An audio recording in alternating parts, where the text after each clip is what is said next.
Businessman Ramdev. हाँ हाँ हाँ, लोगों किसको वोट दोगे?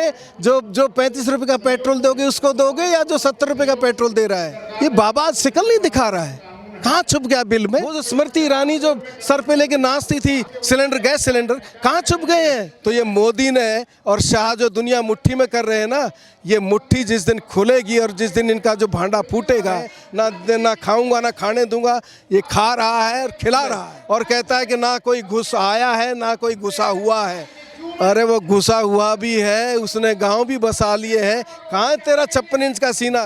देश नहीं बिकने दूंगा। देश को दोनों हाथों से लुटा रहा है, बेच रहा है। जबरदस्त हड़ताल इस बार होने जा रही है, जिसमें तमाम देश के मजदूर वर्ग इसके अंदर शिरकत करेगा। जिस तरीके से अंग्रेजों को भगाया था, इन काले अंग्रेजों को भी भगाएंगे। रिजल्ट तो आपने तेल का दाम कम कर राहत तो दे दी है ना?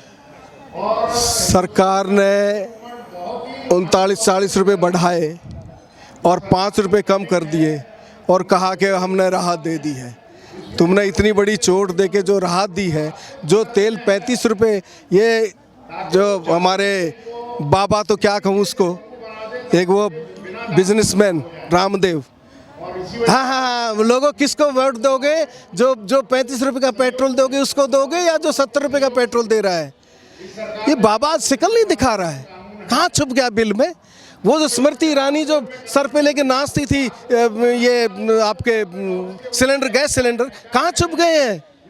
अरे एक क्या षड्यंत्र देखिए आप, निजीकरण का षड्यंत्र देखिए आप, कि आपको जो है जो राहत देनी है, जो एलपी, जिसमें जो एलपीजी में जो दिया जाता था, जो सब्सिडी जो दी जाती थी कि आपको डायरेक्ट कैश ट्रांसफ़र होगा।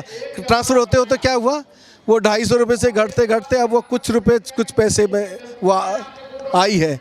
इसी तरीके से ये जो तमाम जो चीज़ें हो रही हैं, जो साजिशें चल रही हैं, इस देश को जो बेचना जो चल रहा है, उसके खिलाफ एक बहुत बड़ा आंदोलन ये हमारे ट्रेड यूनियंस करने जा रहे हैं। ख़ास तौर से जो ट्रेड यूनियन अधिकारों पर हमले, ख़ास तौर से जो महंगाई और बेरोज़गारी, ख़ास तौर से जो निजीकरण, मोनेटाइजेशन ऑफ, ये जो नेशनल मोनेटाइजेशन पाइपलाइन के नाम पर जो बेचा जाना, और ये जो तमाम के खिलाफ हमारा ये जो संघर्ष चलेगा, इसमें हमने जो तय किया है कि पिछले साल 26 नवंबर को हमने एक बहुत बड़ी हड़ताल की थी। वो किसान आंदोलन की भी उसी दिन ये दिल्ली में आए थे और हमारी भी हड़ताल की एक वर्ष पूरा हो रहा है। हम उस दिन तमाम देश के पैमाने पर इन राष्ट्र विरोधी, जन विरोधी, मजदूर विरोधी, किसान विरोधी नीतियों के खिलाफ, 4 लेबर कोड्स के खिलाफ, 3 किसान बिलों के खिलाफ, बिजली कानून के खिलाफ, बिजली संशोधन, बिजली प्राइवेटाइजेशन, जो देखिए असेंशियल कमोडिटी एक तरीके से कहा जा सकता है उसको, आज क्या कर दिया उसको मतलब किस तरीके से फ्री देने का ये बात कर रहे हैं। ये एक के बाद एक जो राज्यों को भी जो अधिकार प्राप्त थे कि वो कुछ सब्सिडी दे सकते थे, वो भी ख़त्म। सब कुछ केंद्रीभूत किया जा रहा है, सब कुछ मुट्ठी में लिया जा रहा है। वो अंबानी का था ना, दुनिया कर लो मुट्ठी में, तो ये मोदी ने और शाह जो दुनिया मुट्ठी में कर रहे हैं ना, ये मुट्ठी जिस दिन खुलेगी और जिस दिन इनका जो भांडा फूटेगा, जो चाहे राफेल डील हो, चाहे और दूसरे मुद्दे हो, कितने तरह के भ्रष्टाचार हैं, ना खाऊंगा ना खाने दूंगा। ये खा रहा है और खिला रहा है, खा रहा है और खिला रहा है। देश नहीं बिकने दूंगा। देश को दोनों हाथों से लुटा रहा है, बेच रहा है। मतलब जो कुछ कहा इसने, आप देखिए इनकी पॉलिसीज़ देखिए, आपको और कुछ किसी चीज़ की ज़रूरत नहीं है। सत्ता में आने से पहले मोदी के भाषण और उनके जो तेवर देख लीजिए, और अब सत्ता में आने के बाद देख लीजिए। तो सत्ता में जाए जब भी कभी बात होती है, हम कहते हैं policies are not of any person and party, policies are of the state. Whosoever will go in government, जो भी कोई गवर्नमेंट में जाएगा उसको ये पॉलिसीज़ फॉलो करनी है। आज राहुल गांधी के तेवर देख लो, किस तरीके से बात कर रहे हैं, कांग्रेस से तेवर देख लो, लेकिन यही पॉलिसीज़ थी जो कांग्रेस लेके आई थी। अब बीजेपी तो कह रही है कि हम तो वही पॉलिसी लागू करें जो कांग्रेस लेके आई थी। तो तुम्हारे मेरे सब फ़र्क क्या है?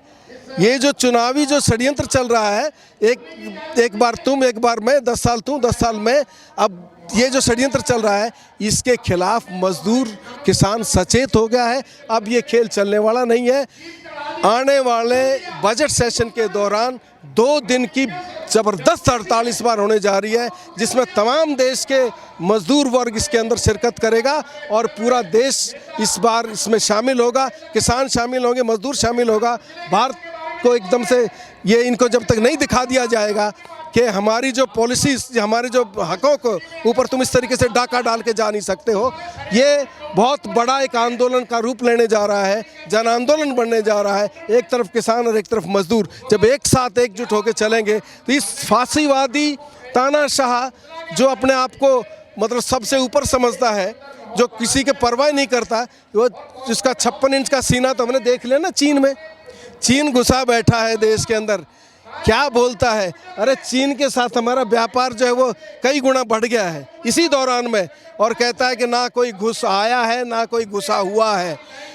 अरे वो घुसा हुआ भी है, उसने गांव भी बसा लिए हैं। कहाँ तेरा 56 इंच का सीना, हिंदू मुस्लिम करते रहते हो।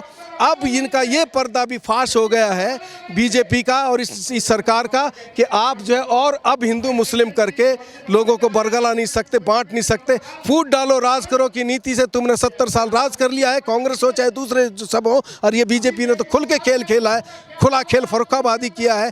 ये फूट डालो राज करो की नीति को लोगों ने अंग्रेजों की पहचाना था, उनको भगाया। इनकी नीति को भी पहचान गए हैं कि ये हमारे नहीं, ये कॉरपोरेट के हैं, ये जनता के दुश्मन है, इसीलिए इनको भी जाना पड़ेगा। भगाएगी जनता, जिस तरीके से अंग्रेजों को भगाया था, इन काले अंग्रेजों को भी भगाएंगे।